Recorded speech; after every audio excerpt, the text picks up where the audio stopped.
नमस्कार and welcome you all to world affairs. मैं हूं प्रशांत धवन। नाउ आपने रिसेंटली इस टॉपिक के बारे में खूब सुना होगा, इस पर बहुत आर्टिकल पब्लिश हुए हैं कि इसरो के चंद्रयान 3 लैंडर ने एक हॉप एक्सपेरिमेंट किया है। लिटरली इसने छलांग लगाई है मून पर, टेक ऑफ किया, थोड़ा सा मूव किया और उसके बाद वापस टच डाउन कर दिया। और ये जो वीडियो है ये दुनिया भर में वायरल हो गई है क्योंकि ये पहली बार है जब एक कंट्री ने मून पर हॉप एक्सपेरिमेंट किया और ये वीडियो में कैप्चर हुआ है। इससे पहले नासा भी ये वैसे कर चुका है 1967 में, बताऊंगा उसके बारे में, मगर ये कभी वीडियो में कैप्चर नहीं हुआ था। मगर इंडिया के केस में हमने दुनिया को बताया है कि देखिए विक्रम ने फिर से सॉफ्ट लैंडिंग कर दी मून के सरफेस पर। और यहां पे आप देख पाओगे वीडियो,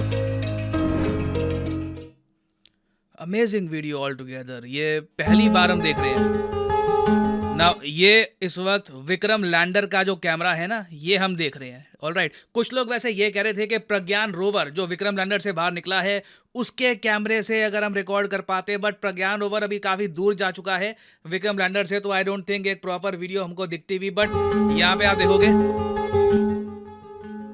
सडनली ये जंप हुई।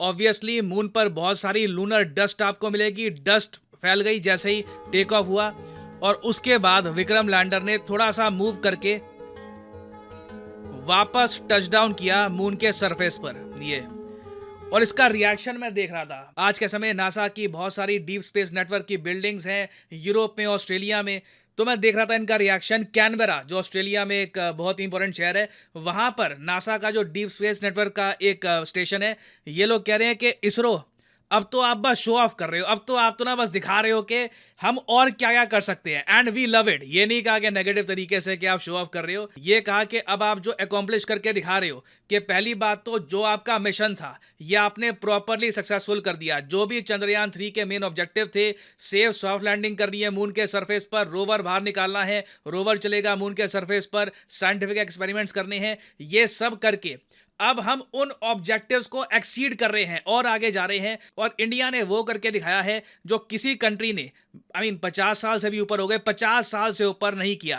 अब यहाँ पे आपका क्वेश्चन आएगा, मगर ये सब किया क्यों गया है? हमें ये इस वक्त पता है कि जो विक्रम लैंडर है ये स्लीप मोड में जा चुका है क्योंकि लूनर नाइट शुरू हो चुकी है। कई दिनों तक लूनर नाइट चलती है, उस वक्त सूर्य की किरणें यहाँ पर आएंगी नहीं, तो विक्रम लैंडर स्लीप मोड में जा चुका है। प्रज्ञान रोवर भी स्लीप मोड में जा चुका है। देखना होगा कि जब लूनर नाइट खत्म होगी तब प्रज्ञान रोवर फंक्शन कर रहा होगा या नहीं कर रहा होगा। It will be very interesting to see. But इस सब के बीच में ये जो छलांग लगाई है ये क्यों करी गई? और मैंने ये भी कहा था कि इंडिया से पहले सिर्फ एक कंट्री ने ये करके दिखाया है। वो देश कौन सा था? वो देश था यूएसए। और यूएसए ने ये करके दिखाया था इन 1967। उस वक्त यूएसए ने भी इस तरीके से एक लैंडर, ये इनका उस वक्त का मिशन है सर्वेयर 6 भेजा था मून के सरफेस पर। मून के सरफेस पर इसने लैंडिंग करी। लैंडिंग के बाद ना इसने भी, यहां पे आप देख पाओगे, टेक ऑफ किया। 12 फीट ये ऊपर उड़ा, थोड़ा सा मूव किया इसने, करीब 8 फीट बताया जाता है इसने मूव किया टू द वेस्ट, और फिर वापस एक सॉफ्ट लैंडिंग कर दी थी इसने मून के सरफेस पर। इसरो के केस में आप अगर देखो तो बताया जा रहा है कि इसने खुद को एलिवेट किया 40 सेंटीमीटर और उसके बाद करीब 30-40 सेंटीमीटर और दूर अपना जो मेन स्पॉट है शक्ति स्थल, उससे थोड़ा सा दूर फिर से एक सॉफ्ट लैंडिंग कर दी ना।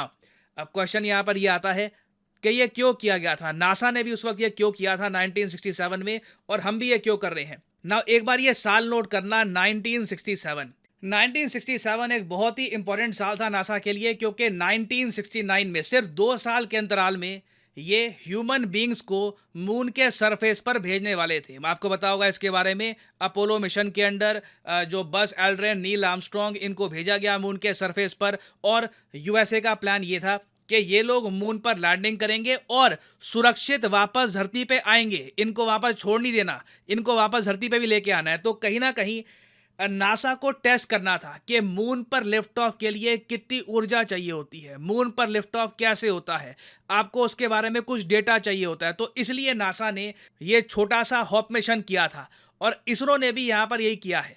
आप देखोगे इसरो की जो ट्वीट है, यहां पर यह लिखा है, दिस किक स्टार्ट, ये जो हमने किक स्टार्ट किया है, एक हॉप किया है, इससे फ्यूचर सैंपल रिटर्न्स और ह्यूमन मिशंस में हेल्प मिलेगी।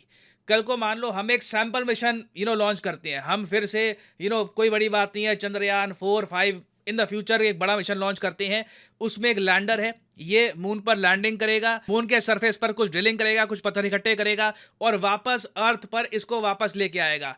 तो ये प्रॉपरली करने के लिए चंद्रयान 3 का जो ये छोटा सा हॉप था ना, ये बहुत काम आने वाला है। इसका डेटा इसरो के साइंटिस्ट यूज कर पाएंगे। अभी तो देखो, इसरो ह्यूमन बींग्स को मून पर कब भेजेगा इसके बारे में कुछ एग्जैक्ट आइडिया नहीं है। मोस्ट प्रोबेबली कई साल लग जाएंगे, कोई बड़ी बात नहीं है, 10 साल से भी ऊपर लग जाए। बट जब भी हम ये करेंगे ना, उस वक्त जो ये हॉप है, इसका डेटा तब भी हमको काम आने वाला है। और यहां पर वैसे मैं एक बात ये भी क्लियर कर दूं कि अब क्या होगा। देखिए, एक यहाँ पे डाउट क्लियर कर दो, ऐसा नहीं है कि विक्रम लैंडर, चंद्रयान 3 का कोई भी कंपोनेंट, चाहे विक्रम लैंडर हो या फिर प्रज्ञान रोवर हो, ये वापस धरती पे नहीं रहने वाले। ये आप कह लीजिए भारत के एम्बेसडर्स बनकर मून पर ही रहेंगे। बट पहले देखो, आशंका ये थी कि एक बार ये जो साइंटिफिक एक्सपेरिमेंट्स है प्रज्ञान रोवर कर लेगा, उसके बाद ना प्रज्ञान रोवर ज़्यादा लंबे समय तक सर्वाइव नहीं कर पाएगा क्योंकि लूनर नाइट स्टार्ट हो जाएगी। बट इसरो ने अब ये कहा है कि हम कोशिश करेंगे कि वापस विक्रम लैंडर प्रज्ञान रोवर को हम वापस उठा दें, मतलब वापस एक्टिवेट कर दें। और ये सब देखना होगा कि 22 सितंबर को हम कर पाते हैं या नहीं कर पाते। अगर हम ये कर पाएंगे, it will B A tremendous scientific feet. दुनिया भर में फिर से आप देखोगे इंडिया के लिए तालियां बजेगी कि हमारा स्पेसक्राफ्ट इतना ज़्यादा स्ट्रांग है, हमारे इक्विपमेंट इतने स्ट्रांग है कि लूनर नाइट एक ऐसा फेज जब मून का टेम्परेचर 280 डिग्रीज फ़ारेनहाइट नेगेटिव पहुंच जाता है, ऐसे फेज को भी चंद्रयान 3 के इक्विपमेंट ने झेल लिया। तो अगेन, अभी ये मिशन बिल्कुल भी खत्म नहीं होने वाला। जो तालियों की गड़गड़ाहट है, जो अप्लॉज है दुनिया भर से इसरो को मिल रही है, ये भी खत्म नहीं होने वाली। There is a lot more to happen. और याद रखिएगा, आने वाले कुछ महीनों में ये भी न्यूज आएगी कि क्या आदित्य L1 मिशन प्रॉपरली, जो L1 पॉइंट है, जो लैग्रेंज पॉइंट है, क्या वहां पर पहुंच पाया, नहीं पहुंच पाया। तो अभी इसरो बहुत ज्यादा न्यूज में रहेगा। इससे रिलेटेड कुछ भी बड़ी डेवलपमेंट्स होती हैं, उस पर मैं अपडेटेड इन डेप्थ डिटेल आपके लिए लाता रहूंगा। और फाइनली यहाँ पर मैं ये भी ऐड कर दूं कि आप किसी भी एग्जाम की तैयारी कर रहे हैं, चाहे एसएससी, यूपीएससी, बैंक, आप परचेज कर सकते हैं अनअकैडमी के क्वालिटी कोर्सेज।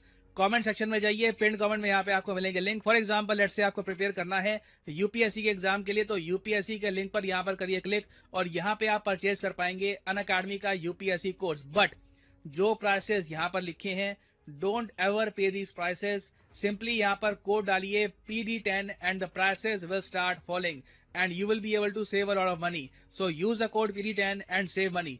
और इसी नोट के साथ ये है वीडियो का अंत। Thank you for listening. May the gods watch over you.